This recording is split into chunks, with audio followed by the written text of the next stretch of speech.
Okay, I forgot to tell you the rest of the story. All right, Tim, good afternoon. Okay, then what's the Hey! rest of the story? No, we're on air. You didn't remember? Do you want to talk about this on the air or off the air? Probably not on the No, air. no, talk Not about so off much. there. Yeah, yeah. So Brian, the market is just it's a very honestly scary time right now. You would agree with that? Yeah, I want to do a podcast, Tim, for buyers. I want to talk about the nature of the real estate market, and I want to give I want to give people out there a sense of perspective that allows them not to feel sorry for yourself, but just to understand the nature of what they're facing, so that they don't feel like maybe it's personal, but then they can understand it and then strategize on what to Mhm. do. And I think that people are feeling a sense of something's off, but they don't really know what is off. And I want to provide a little context. I want to go over some numbers that I was doing some research on around historically what house prices were compared to today, what home buyers were doing 20 years ago, 50 years ago compared to today, Okay. and why it's different. And then we can talk about what to do about it. But again, without feeling sorry for yourself, which doesn't help anything, and not that you can't ever feel sorry for yourself, but just to try to give some perspective. The to buy a house as a first time home buyer is now more challenging than it ever has been in any person alive's lifetime. Any person alive, even if they're 100 years old, it's harder to buy a home today than when they were a kid, based on the average American income and the average home price. It's now the hardest that it ever has been, and buyers are having a very very hard time, and especially first time home buyers. So let's do a podcast, Tim, where we talk to first time home buyers, or we talk to anybody who's just buying a house. Maybe they don't have a ton of money, even if they're not a first time home buyer. I think the difference is people who don't have a huge down payment. If you didn't just sell a house and make 150,000, if you're starting with maybe your savings, or you're a first time home buyer, you want to buy no money down. Let's talk about the reality of the world and what it is historically, and talk about some numbers. So I was watching the podcast last night, and he was mentioning that the average first time home buyer in America today is 38 years old. Wow. Okay. So Tim, you started in the business in 1984, is that right? That's correct. The average first time home buyer in 1984, 28. 38-year-old, the half of 30-year-olds in 1984 were homeowners. Half. Wow. And today? Today, it's less than 30%. Okay. That makes sense. Is that because buyers are not as focused on acquiring real estate early in their lives, and they've changed their priorities and they're focusing more on their careers and focusing on their education and focusing on because we don't see the family formation early, right? We see people having families later in life, having kids in life. So do you think it's a cultural dilemma in that they're not focused on purchasing a home at a younger age because they've set their priorities differently? Or do you think it's a function of the financial ability to purchase a home? What do you think? Both. I think it's cultural and it's economic, and one might drive the other, and one might drive the other. I don't know. I have to concur. In fact, I see, and I blame this part on the way our society is designed, but instantaneous gratification. And what I mean by that is, back in the day, I'm sounding like an old grandfather now, right? When I was 25, I was thinking about buying a brand new car.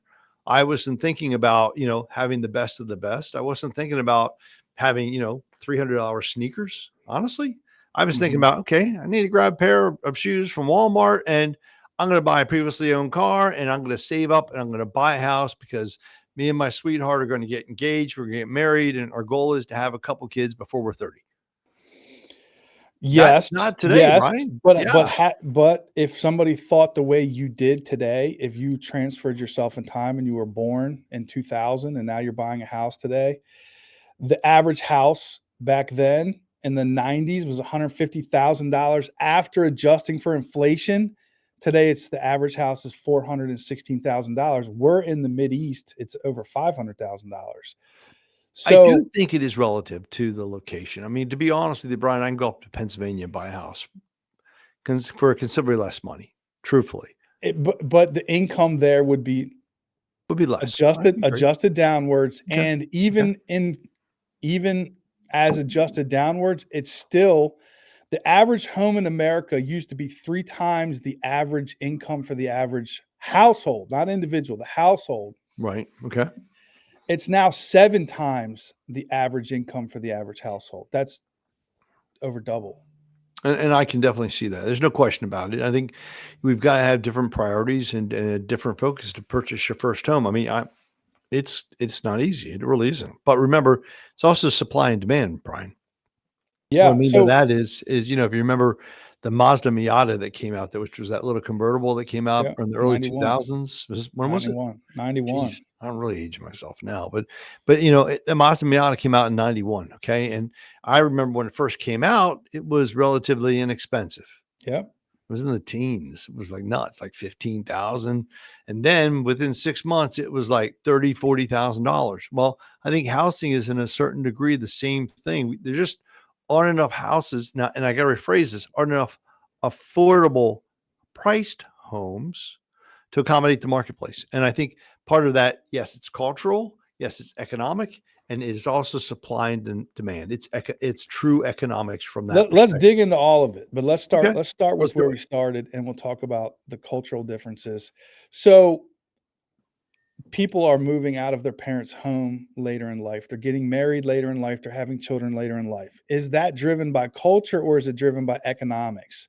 So, let's think about it a different way.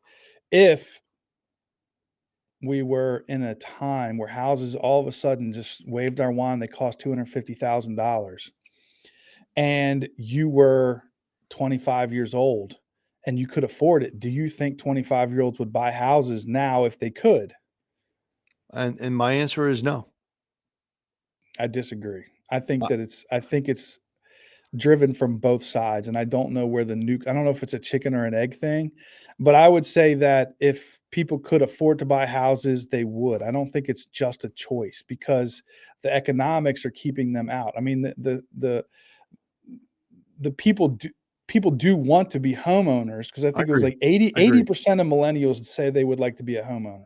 And here's the key. The reason why I say that though, Brian, is because I think their expectations are not in line with reality. And all I mean by that is that in this day and age, we're used to, hey, I'm not going to buy that house. It needs work. Where in my day, hey, I'm going to buy that house. It needs work, which meant, hey, I got an opportunity to make it my own. I But get the a house chance to costs improve it. $150,000 after adjusting for inflation. So I see what you're saying because there are other. You're right about what you're saying because the average home used to be like 1,700 square feet. Now it's 2,500 square feet. Like people do watch TV and there is culture influences. But all things Yeah. being equal, regardless of what you think or what you believe or when you Yeah. moved out of your parents' house, you just economically can't.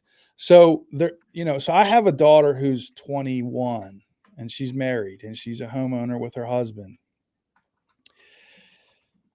I hear what they say and I see how they look at the world. They're lucky enough and blessed enough and work hard enough that they can afford to own a home. Yeah. But if they couldn't, if they didn't get the jobs that they had and make the money that they make, I think they would still want to own a home but wouldn't be able to. They just, we'll talk about some solutions and I think they followed a good solution. They bought a house that had a rental in it Mhm, and mhm. that's one way to solve this problem. I also think it's also parental influence. And what I mean by that is they don't teach us this in high school. They don't teach it in college. But they never Yeah, did. I didn't learn it in yeah. high school either. There are so many parents that don't own houses today. Well, they They went do. Their yeah. parents do own houses. I mean, so the other statistics are the number of people that owned houses in their 30s. Like I said, 50% of homeowners previously owned homes when they were 30 years old, whereas today it's less than 50%. 25%. And Yeah. that's the key right there. So I think, Brian, honestly, if you want to know the It wasn't truth, just a choice though, Tim. What I'm saying is they just literally can't afford it. Houses cost 7 times the average household income. Right. And I'm not discounting that. So you have to understand what I'm trying to tell you in a nutshell is I think it comes down to us is to our abilities to educate clients and how to acquire homes at a lower cost with the least amount of money with the lowest payment possible. I think that's really it. Because if you knew what's available and you knew how to approach it, you would make the right decisions. Like your son-in-law, Make the for right instance. decision. And I'm Yes. not trying to argue with you, but I showed a house on Right. Sunday. I Yeah. don't normally work Sunday, but I had to. Right. They're calling me now. Yep. $235,000. Wow, it's a great price, Brian. It was 850 square feet. Okay. I thought it was a trailer, but it wasn't. It's a rectangle that's sandwiched between two other houses. The lot is like 0.8 acres. It's like no, point 0.1, like 0.08 acres. Like it's a Okay. postage stamp. Yeah. It looks like a trailer. Yeah. No offense. I'm not saying it's bad, but I'm Mhm. saying Mhm. as adjusted for inflation, the average home that was bought in the 90s for the average $250,000 was a very nice home in a very nice neighborhood. This was a trailer, and they had peel and stick tiles It that you can wasn't a buy from trailer. Home. You said it's not a trailer, I Brian. You said know, it's but a regular it's house. the same size as it's a Okay. single wide So trailer let me size. let me take you backwards. I bought my first house in 84. How old And were you? 84. How old was I, Brian? I Well, just when you bought was your first house. You don't have to say when you bought it or whatever, but how old were you when you bought your first home? 23. Okay.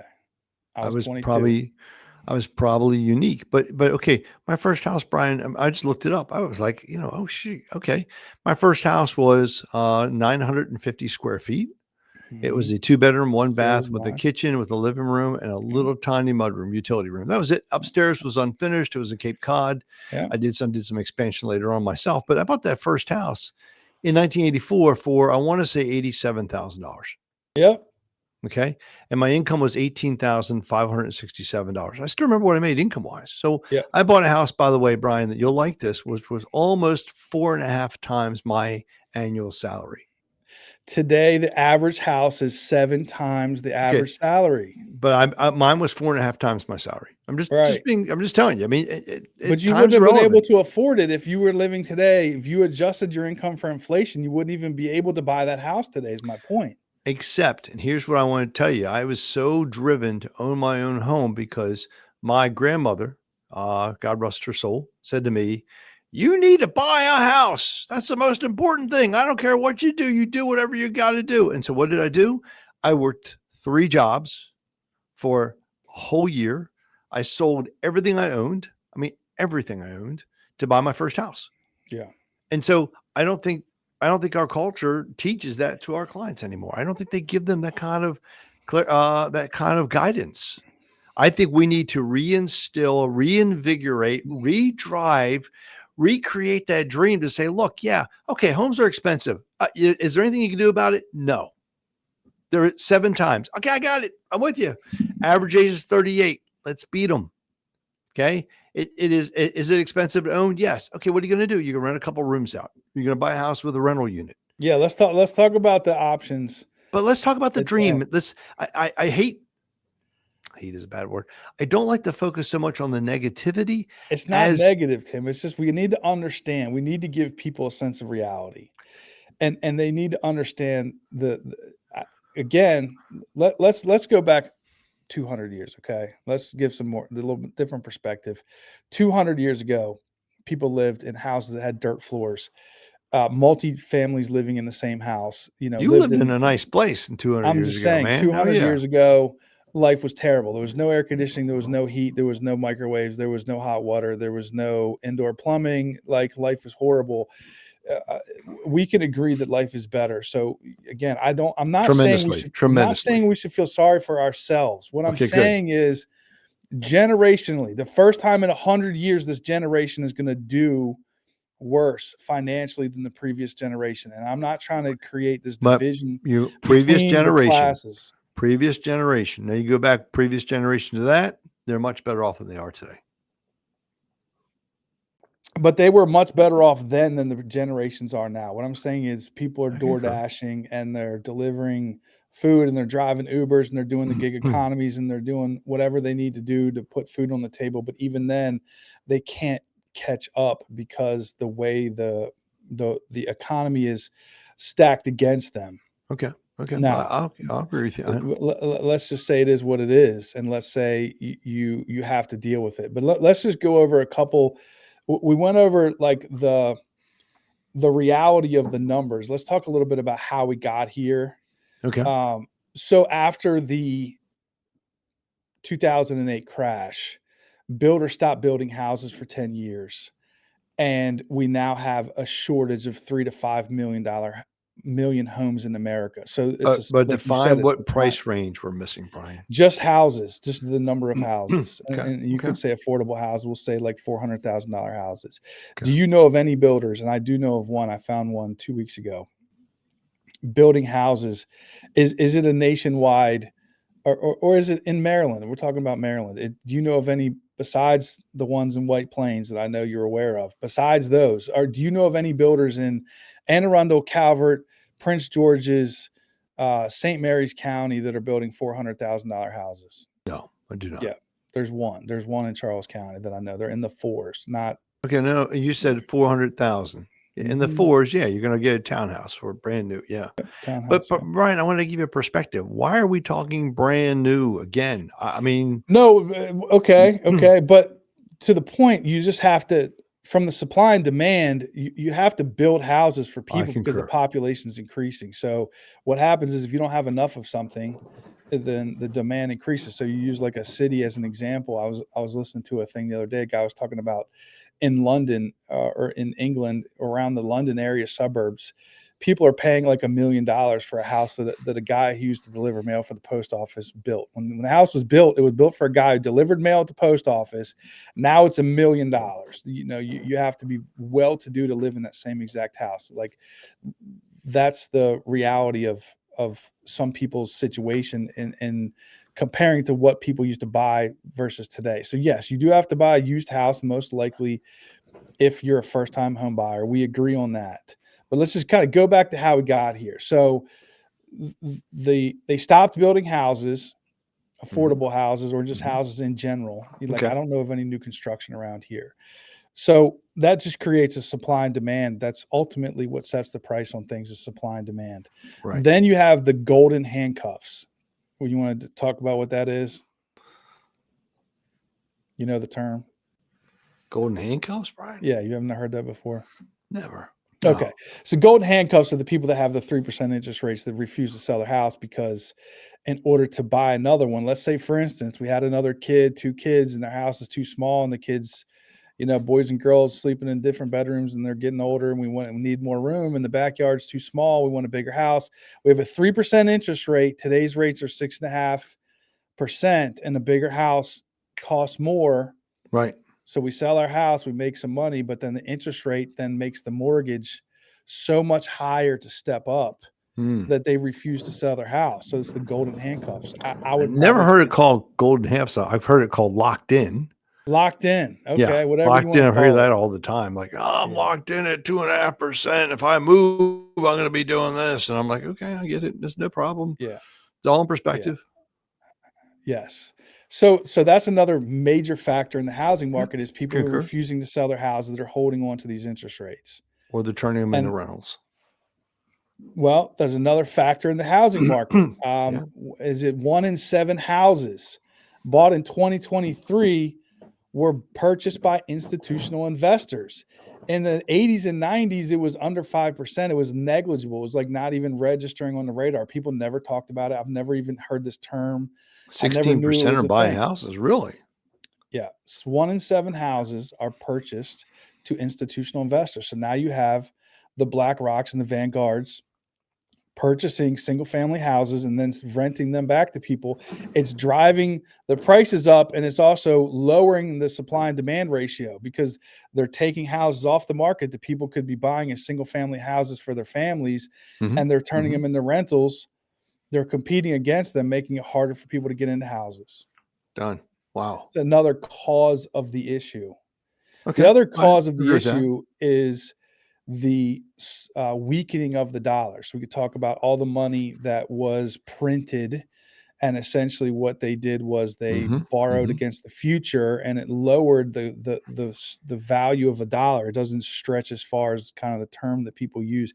The dollar doesn't go as far as it used to. So that's just another issue, is that $100,000 doesn't buy enough of the same amount of anything that it used to. Houses, cars, anything. Look at the price of cars, It's right? crazy. It's to the roof, and but even the car industry is having a challenge, Brian. I mean, I learned the other day that, Yeah. new car sales, when they say, "Ah, we're selling it at cost," Brian, they're actually selling it at cost. I was Yes. shocked. I was totally Yes. shocked. Yes. So cars are extremely expensive. Like the new um, full size Toyota SUV is almost $100,000. Cadillac Escalade's like $120,000 decked out. Like these cars are family car. They're the higher end family cars that people used to buy. But like a Yeah. full size SUV Toyota was what upper middle class people used to buy. Now it's over Now 100. It's we 100. bought minivans. Yeah, but even minivans, $50,000. I don't know minivans. I know SUVs. I think minivans are kind of dying out and people are moving towards. But you look at like a new Chevy Tacoma, a new Ford Explorer. These are Mhm. 60, 70, $80,000 vehicles now. They're way over $50,000. The point is the dollar doesn't go as far as it used to. That's another factor into why the houses cost as much as they do today. Hmm. Okay, okay. I agree. So I would say Everything's relevant. those three things kind of factor into it. They do. So now By the let's way, get the in. minivan is $39,485. Toyota. Which one? Not the Toyota, not the Toyota minivan 2025 Sienna seats 8. okay. I'm just saying, you made me wonder. I'm like, All I right. don't know.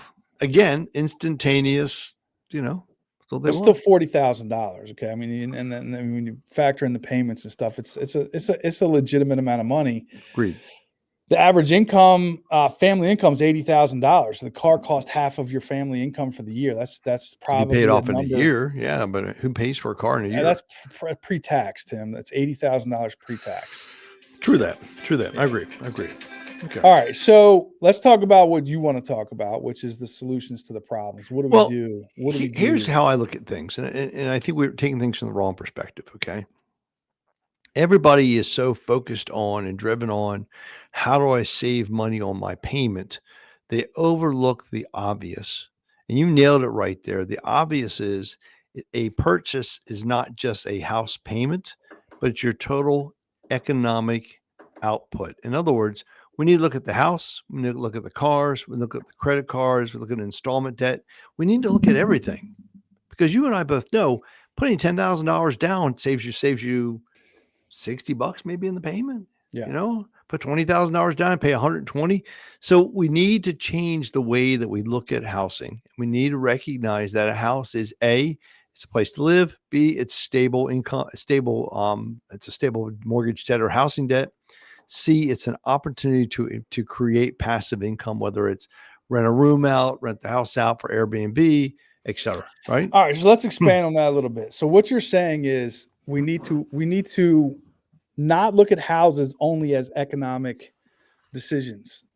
Okay, it's Correct. not just Yeah. about that. So I would like to It's a expand on that. cash Just flow well, decision. I'll take it even in more of a metaphorical thing. Okay, I would say houses are anchor points for families. They I are. concur. Um, we were talking prior to this podcast around let's say you rent houses and your landlord sells the houses and you have to keep moving, and that changes potentially the school district, but also just the idea that the Murphys or the Mhm. Mayors, they live Mhm. here, and that's where you've always known them, and they have roots in the area, and people Mhm. come to your home, and they make friends with the neighbors, and it creates an anchor point. It also does something to children to know that they have a home versus Right. that they can't paint the walls and that they're living in somebody else's house. I think psychologically, it's probably better for children to grow up in a house that the parents It's are stability. I mean, let's face it, stability. So you it can creates play, yeah. stability, and I think that I don't know all the answers to what that does, but I know that it's helpful. So I'm I gonna think say I'm gonna say be stability, but I'm also gonna say, Brian, think about it. It creates community. You nailed it right there. yeah, It creates friendships. It's social interaction. There's people go to church. There's multiple facets to yeah. home ownership, and I think that again we need to look at housing differently, right? And we need to look at that cash flow challenge, if you We'll will. talk about that in a second. Let's just finish up on this. So I think that, homes, the sense of ownership also does something to you personally and to a family. Knowing that there's a sense of ownership creates, like Mhm. you said, a sense of community. You're more likely to feel involved in the community and to Huge. to take care of your home and to be a part of the community if you're an owner in the community. And I think it does something to the fabric of society I when agree. people are homeowners versus Mhm. renters. People that Mhm. don't own, they look at as like somebody else, especially if they're renting from Vanguard or something. Yep. Like, Exactly right. how do you feel about where you live? Like, you probably have less of a sense of pride and sense of like you have an ownership stake in your society when you're renting a And house. you're participating. You're participating in the schools, you're participating in the social interaction, Yeah. whether it's working with the volunteer fire department, there's multiple things, Yeah. and that's huge. And I agree with you 150%. Yeah. So step Yeah, one is, don't look at your house as just a financial investment. Look at it as an investment in yourself and your future and your future of your family. So I'm correct. gonna I'm gonna say yes. So we agree on that. What And that's else? a change in perspective. Okay, check, Okay. check. Number two, I want people to realize that in the purchase, it's not just a house that you're purchasing, but what you're actually purchasing is a long term cash flow investment. Now, what does that mean? It's real simple. Most people make the mistake of burying $20,000, $30,000 into the purchase. And realistically, what we like to do is we like to turn it around and say, look, burying money in the house doesn't benefit you unless it's a substantial amount of money. I would much rather see you be debt free. Well, So if wouldn't I debt have free 20, be paying off the house sooner? no, but debt free and paying off, ready? And you're, yes, yes, no, yes.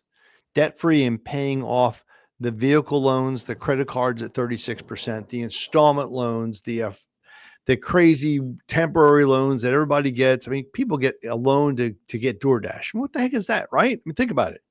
If we could True create a story, by the way. situation where, ready, they're debt free, and this is the mistake people make. Instead of throwing 30,000 into the house, take that 30,000, be debt free. Number one, right? All Then number right. two, watch this. This is the key. Then you accelerate the payment. You change the terms so you're able to pay off the house faster. Okay.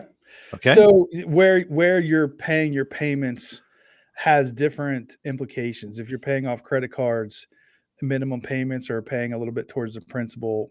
By the time you're done paying that versus making mortgage payments, we'd have to look at some kind of scale because it depends on how long you live there. But you're saying that it's better to not have these other payments. Is credit card interest deductible, Brian? That's all I want to know. No, No. Right. Is a car loan payment deductible, Brian? no. Are Not car all the loans mortgage payments are deductible, car Steve. loans typically shorter terms and higher payments for the amount you borrow on a car loan versus the house? Yeah, but the thing is, we just talked about the fact that minivan costs 50 grand. So to ask somebody to save up 50 grand to buy I don't their want next them to. minivan. I don't Yeah. want them to. I want you to get a car. I want you to get a car loan. And I want you to think about it, as you're making payments, you're paying for the monthly usage of the car. Yeah. I truly believe that. I mean, look, if I have $100,000 and am I going to put it down on a house? No, I'm going to be credit card free. I Okay. want $0 owed. That's my number one priority. Number two, I want to have emergency savings tucked away. Number Okay. three, I want the ability to affect my payments on my own terms. If I'm on a 30-year mortgage and I want to make it a 25 and add an extra $100 to the payment, I want to do that. Well, all that's a lot easier when houses cost 3 times the average income and 7 times. This is the issue we're facing, Tim, is that you have to basically commit 50 or more percent of your take home pay to buying a house. And then what's left over for all the other stuff diminishes. Um, I'm trying to understand what you're saying as far as like how we're structuring this. It doesn't in the reality of today's world, the average working family doesn't have all the extra money to do all this stuff. So help me understand what we're getting at. Yeah, it's really, really easy, Brian. The reality is, I'm going to look at you and say, do you really need to drive the 2025 Mercedes or Most Audi people are not. or what's the Lexus? I mean, you don't need that. But I see people with $1,200, $1,500, $2,000 a month house payments, first time home buyers, have never Car bought, and I'm payments, thinking to car myself, payments, car huh? payments, Car car payment. payments. And Yeah. I'm thinking to myself, what in the hell are you doing? Bad Why? financial choices, Tim. So exactly. So watch, we retrain their financial choices. We redirect how they use their cash flow. We redirect what cash truly is. We teach them about the financial soldiers. We teach them about changing the term, and we teach them about the cultural and physical impact of owning a home in a community. That's the key right there, Brian. I don't care. It's 7 times. I get it, Brian. You know what? All Lifestyle right, is so going to be so 7 so so times. number one is have a different perspective about the value of owning a home. Number two is you need a financial education in order to structure your debt in a way that's going to put you in a better situation. Correct. And then number That's a 3, necessity. you need to look at the long-term financial return on a home. All right, that's a good one. I like this one. Okay. I liked your term you had for savings account. Yeah. I think it's huge. It Got to really live is. somewhere. Okay. Well, and why do you want to make your landlord rich? I got a guy I'm talking to on the phone. He lives in Glen Burnet, right? And I'm talking to him, and he says, "I said, how much is your house payment? $3,000." Right. And he says, "Well, I want to buy a house, but I don't have any money." And I'm thinking to myself, dude, you're paying $3,000 freaking It's dollars not a for a lot. You townhouse. don't get a lot for 3,000, Tim. I guarantee he's not living in a Okay. 3,500 square foot Except for colonial. it's only him and his partner. And honestly, the two of them can be living in an apartment for $1,500. That's $18,000 a year I savings. want to say more like $2,000. A $1,500 apartment, Tim. Okay, You're fine. gonna $2,000. Regardless, it's another triple it. $12,000. My point is, and you know what? You have one job. Okay. Guess what? Let's get a second job. I mean, look, Brian, I mean, you've told me about this, how you bought your first house. How many hours did you work and how many side job hustles did you do? None. I had one job. I had one job. I got married at 22 or 20. I had just turned 22. I was a month into my 22 and I bought a house that year. I've rented for a year and then I bought a house and I was lucky enough to I was making $35,000 a year, You're but making good money back then, well, it was 2000. It wasn't great money. back in the day. Yeah, back in the day, I bought my first house 2001, and it was $125,000, and it was very similar to what you described. 960 square feet, unfinished basement. Cape Cod. Everything in there was old. No, it was just a little rambler, a little rectangle house. It was a good little house. Yeah, it was nice. But you can't. That house today, you cannot buy that house, adjust it out. But let's get back on the topic of what our advice is for first time So home again, buyers. I want you guys to do 3 things for me. Ready?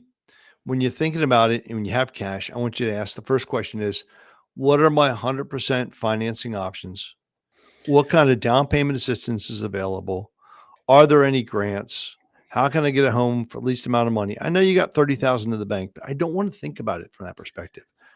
Because Okay, I so know, your yeah, third piece of advice is you need to make sure you're taking advantage of creative loan programs for mortgages sure. Now watch. that are not necessarily offered at your credit union or whatever. Like you do need to shop around. And you Right. do need to be educated on what options are available. Right. So I'm going to pose something to you that's going to blow your mind. You ready? Client's got $20,000. He's going to put $20,000 down on a house as an FHA loan, and the payment's going to save him $150 a month. Yeah. Or he takes advantage of the Maryland Mortgage Program, uses their down payment assistance. The payment's going to be, $100, $150 more. But they got 20,000 in the bank, Brian. Now watch. Yeah. I'm going to do my little calculator here. I'm saving $150 a month. $20,000 divided by $150. Oh, that can supplement the payment 133 months.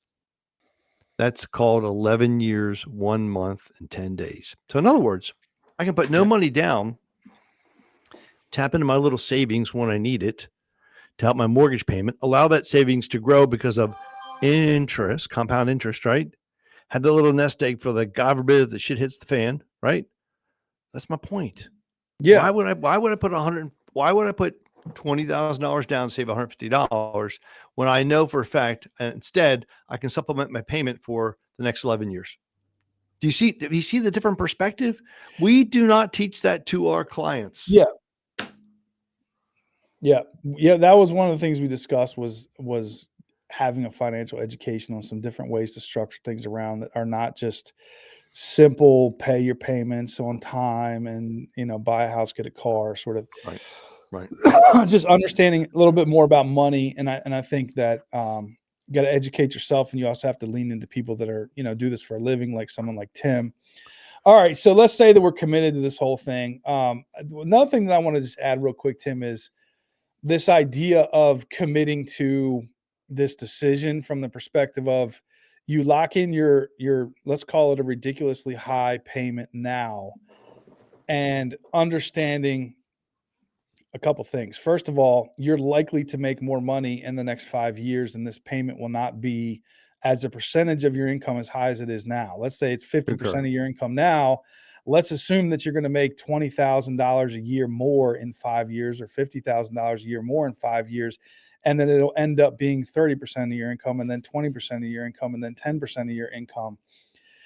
You have the advantage of locking that payment in. Now, yes, your taxes and your homeowner's insurance will go up, but relative to your income and everything else, you'll be able to get ahead over time. Correct. So rent is not fixed. It does go up. You can look at it as gone up like 100% in the past, whatever. Mm-hmm. Um, Mm-hmm.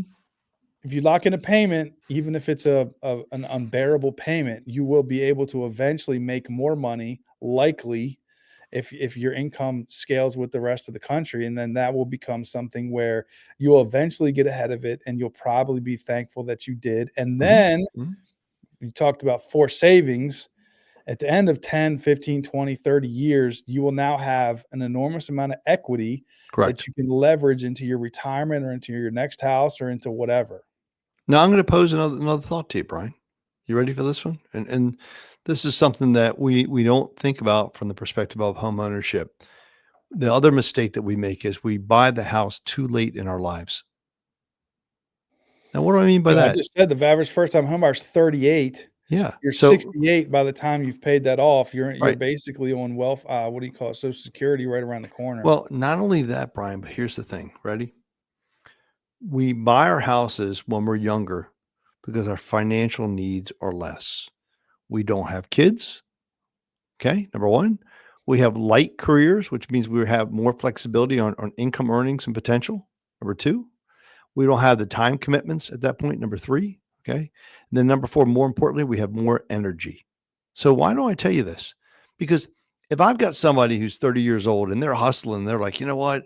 I know I'm going to get married and have kids, do all this. Here's what we do backwards.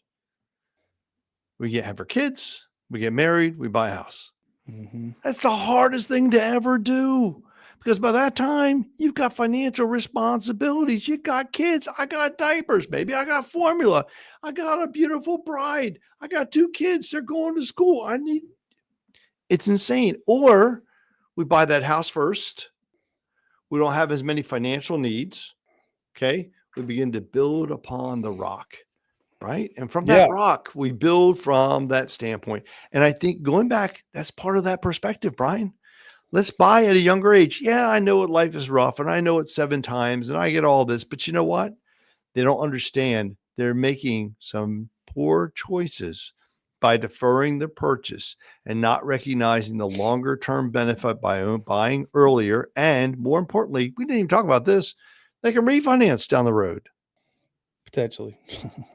Well, refinance to drop the PMI off, Brian. I mean, let's just do Yeah. that. I mean, that doesn't matter, Yeah. right? Well, FHA don't allow you to do that anymore, but No, that's why we go from an FHA to a conventional loan. right. That's the key right there. Yeah. All right. Now let's talk about strategies if you are faced with this situation. What are your strategies? I think there's a couple strategies. Let's go over real quick. One is to buy a fixer upper. Two is if you're that person that Tim just described where you are single and you buy a home, you can also house hack. You Mhm. can buy a Mhm. house that has an finished basement that has an apartment in it that you can rent out. And you can also consider Airbnb in your house. It's kind of a fringe idea, but maybe you go on vacation or you stay with somebody else for a couple months during the year, and you Airbnb your house in order to make the payments, or you Airbnb a section of your house. You talk about renting your house. What if you just Airbnb rooms in your house? It's Sure. more work, but it's higher profit. Well, and I gotta tell you a funny story, Brian. One of my clients, they live in, what's the community off of 235 and Route 4 right there on the corner? St. Uh, Mary's County. Come on, Lexington Park. It's not the park, it's not California, it's Wildwood? no, something Forest. I don't know. I can't think of the damn community right now. Anyway, make a long story short, I'm talking to my client and she's like, I really want a house, but it's going to be financially draining. And I said, what are you doing? She says, well, it's just me and my little dog. And I said, okay, what do you want to buy? Well, this is what I have and this is what I'm saving. I said, great.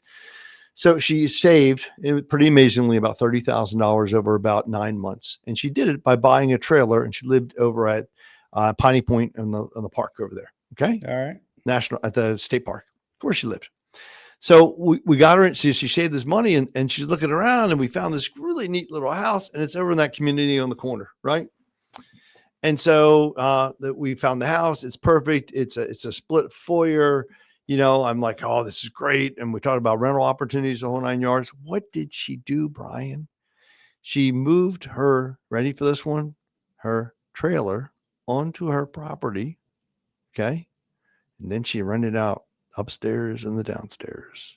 And I will tell you, the young lady called me yesterday. She says, I'm ready for my next property. It's 2 Yeah. years, Brian. Yeah. Okay. And she saved like 50 grand. Okay. Because she's got her trailer, she's got her 2 rentals, and she's like 28 years old. Now that's like a hustler, and that's like someone real committed. The average person does not want to get involved with all of that. But I see what you're saying. You have to be willing to think you have outside to the be willing box, to and you burn have the boat, Brian. You've always told me burn the boat. Yeah. I got to start Yeah. cussing. Yeah. Burn the boat, Brian. I agree. Yeah. Thinking about it a little abstract, where you don't just imagine you're the only one living there for a period of time. And here's what I tell people. Let's say, for instance, and I had this conversation I've had it twice in the past week with the client. Yeah. A young ladies, both of them single women, okay? Buy a house that has a basement apartment. And let's say, I want to keep my payment here. Let's realize that might not be possible because of the house that you would have to buy to keep that payment. These are kind of low, but they can afford more. They just don't want to pay more. That's kind of another common situation, right?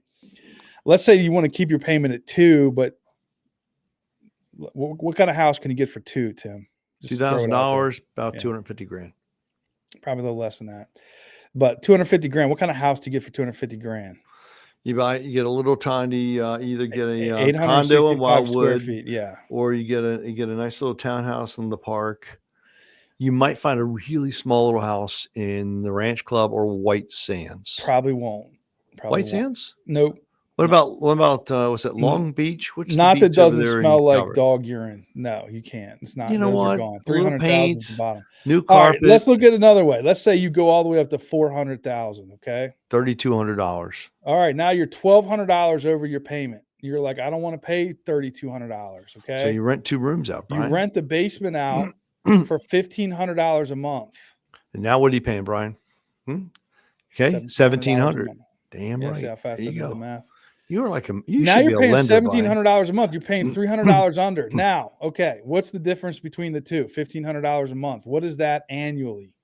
$18,000. $18,000. The question is, in 5 years, 3 years, do you think you'll make $18,000 more at your job that you could then not have that person living in your basement? Or you keep the person living in your basement and you keep making $18,000 a year, and you put the money in savings and you buy another house, whatever it is.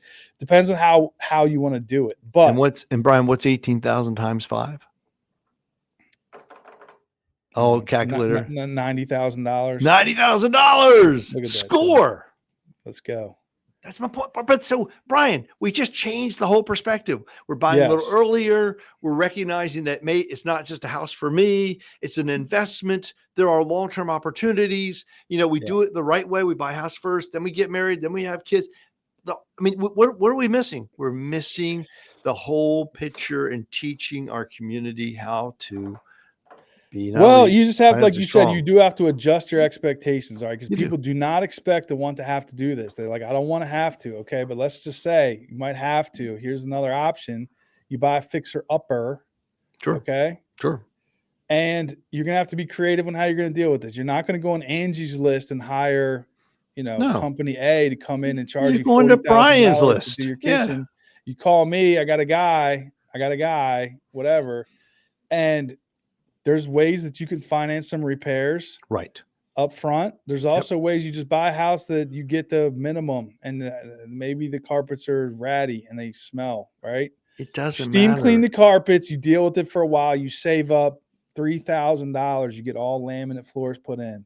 Save up another $3,000, you paint the whole upstairs. You save up another $3,000, you get all new appliances. You save up $3,000, you get granite countertops. 2 years later, your whole upstairs is remodeled. You get a new vanity for the bathroom, Right. get a new light fixtures, get new door handles, and your house is worth $100,000 more than you paid for it. Exactly right. That's the key right there, Brian. Or it's the house you want to live in. That's the other thing is you don't buy the house you want to live in at first. You buy the house that you can afford, and then you fix it up. That's what people have sort of gotten away from. They want a move-in ready house. So getting back to adjusting expectations, you buy a fixer-upper. Mm-hmm. Mm-hmm. There's not a lot of foreclosures, but there are people that have houses that were lived in hard. Let's call it that. Well, they've been lived. There's been, what do you say, road hard. Isn't that what you always Yeah. say? Yeah. Lived in hard. Okay. We all know what they look like. They know what they smell like. But you got to get past that. And you have to imagine things don't cost as much as you think they do. So you buy a house that has, cheap laminate floors where the little corners are peeled up because someone poured water on the floor at some point. And, it smells a little bit, but it's not that much money to fix those things. And you're going to have to deal with it. I get it that we want to be able to brag about what our house looks like and put it on Facebook and, have people come over. And maybe you have to be in a situation where that doesn't happen for the first 2 years. But you're already locked into your payment. You're already locked into building equity. You're locked into, what you got, and hopefully you're able to improve that over time. So I think that's my advice. I think if I had to put those in order, what I would do, and is what I told my kids to do, my daughter, and it's what they did: buy a house that has a rental opportunity. They bought a house that was a colonial that had a permitted separate meter apartment attached to the upstairs with the outside entrance. Wow. Their master bedroom wall is attached to the other people's apartment. Yes, they can hear each other when they're banging stuff around, moving pots and pans and moving furniture, and it's not ideal. They have to share parking spots, and you make eye contact with these people, and then those people are moving out. Now they have to find somebody else, and there's going to be a gap where it might not be rented for a couple months. Like, those are all headaches that you have to deal with. And the other day, the apartment stove stopped working and the AC tripped, and then the ceiling fan in the bathroom went. Chris had to fix all that. That's a headache that you have to deal with. But it also taught him reliance on himself. It taught him independence, and it taught him that he can overcome anything. And that to me is huge by itself. Now we're teaching, our strength of our young people to be more independent, to be more reliant, and long term, they're going to succeed. They're going to be good, Brian. Let's go, Tim. Let's go. So yes, you're going to have to look at the world differently. You're going to have to say, you know what, it's not as great as it used to be, but it is what it is. Let's deal with today the best way we can. Let's buy a house that has a rental in it. Let's buy a house that is a fixer upper, but let's buy a house because the other option of delaying the purchase. And let's finish up with this, Tim. Let's talk about the economic future and what we see in the future. I've said this several times in different podcasts. The next 3 to 5 years is going to be flat. We're not going to see the crash. It is not coming. If you are holding out for the crash, and I know many people in this category, it did not come, and it probably will not come. Are we seeing house prices soften and people now lowering them and offering closing costs today? But yes. Are we seeing houses depreciate 20%? No. Are interest rates going to go down? A little bit. Yeah, it'll get better. It'll probably be better next year, but it's not going to be significantly better in the next 5 years. No, and I think once you have that perspective, Brian, if these things happen, there's more opportunity for you, Yeah. right?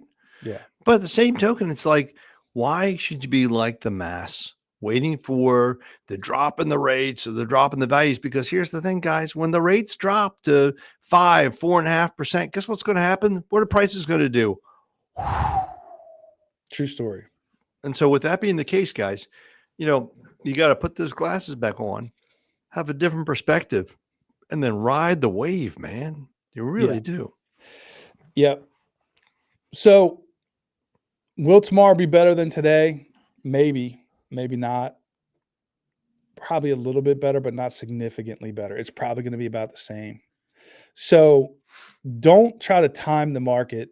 Try to get into the market, get a house, start moving forward, because I don't think that being 5 years older, it's going to make your life that much better. It's probably No. better to buy a house if you can, and not everybody can, but if you can, to buy a house and start moving forward with it. And I think that in 5 years from now, the other thing is you'll have equity to move towards the next house. So if things do get better, one of the advantages you'll have is you can sell your house, make a profit, put that down on the next one, hopefully get a better interest rate, get a bigger house, and move forward with equity. Excellent, man. Sounds like a great plan, my friend. Yeah. Anything else you want to add, Tim? No, man, you know what? The one thing I will tell you guys is you got to keep in mind we are still a blessed country. Amen. And you know Amen. what? With that being the case, I think we need to keep that perspective on board too. We are so fortunate than so many other countries out there that are having wars or chaos or famines. So I think we need to keep that perspective as well. Guys, it is the best of the best here. We just have Yeah. to have the right perspective in place. I agree with you 100%, Tim. We are now fully aligned. Amen. All right, brother. Have a great day, man. I'll talk to All you. right.